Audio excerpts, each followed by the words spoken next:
Today I would like to talk about uniform motion problems and work problems. Now, the uniform motion problems involves calculating like the distance and the rate and the time of let's say vehicles that are moving about.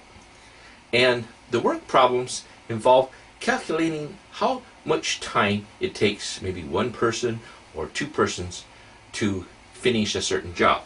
So let's suppose here that we have a chimney being built. And I'm going to call on our two friends, the Bernoulli brothers. I think I see Gene coming along here. Gene is carrying a brick and he adds that to the chimney.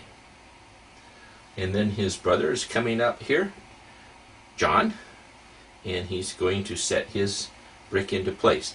Now, how long will it take them to both, working together, to build this chimney? Let's put in some values. Let's suppose that John can do the work in 10 hours. And let's suppose that Gene can do it in 15 hours. Then in 1 hour, John can do 1/10 of the work and Gene can do 1/15 of the work. And let's say that T equals our time for them to do together. Well, if you multiply T times their rate of work, how much they can do in an hour, and then you add those two together for each person and set it equal to 1, we can find out what T is. So, John does T over 10, part of the work, and Gene does T over 15, part of the work. Add them together and you get 1. Now, multiply by 30, the least common multiple, and work that down, and you get that together they can do it in 6 hours.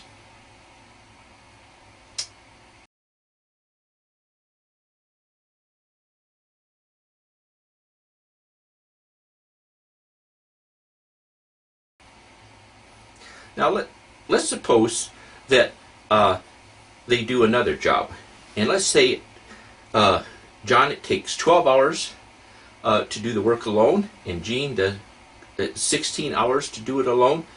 So in 1 hour, John can do 1/12 of the work, and Gene can do 1/16 of the work. And let's say that John does the work for 4 hours and stops, and Gene takes over. So let's let T equal the time for Gene. So we can set up a fraction. The John's part of the work is 4/12 plus Gene's is T/16. That's his part of the work done, and it equals 1.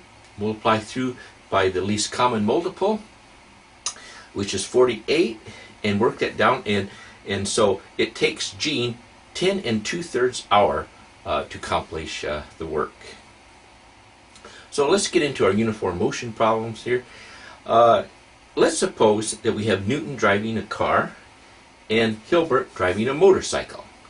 And let's say that the car travels 275 miles and the motorcycle covers 310 miles in the same amount of time.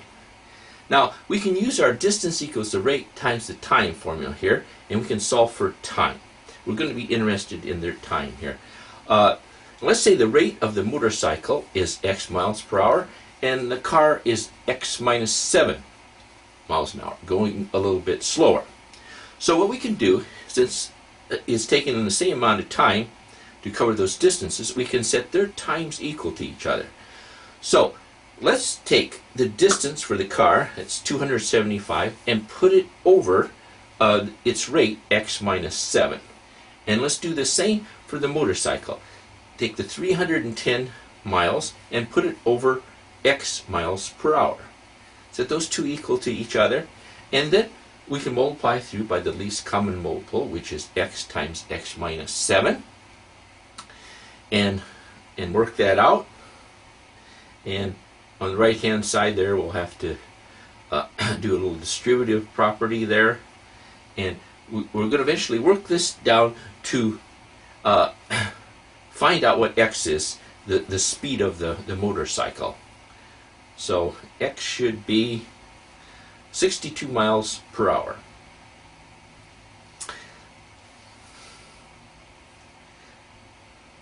Now, let's suppose that Hilbert here is driving his motorcycle, and he goes for 40 miles and he runs out of gas.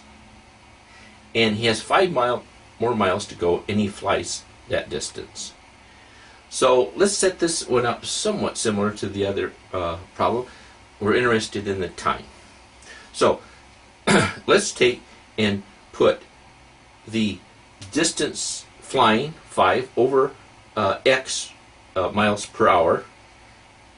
And then let's put the distance the motorcycle goes is 40 over its rate, 4x. Now, since they covered this distance in 5 hours time, we're going to add the two times together and set them equal to 5. So we'll have 40 over 4x plus 5 over x equals 5.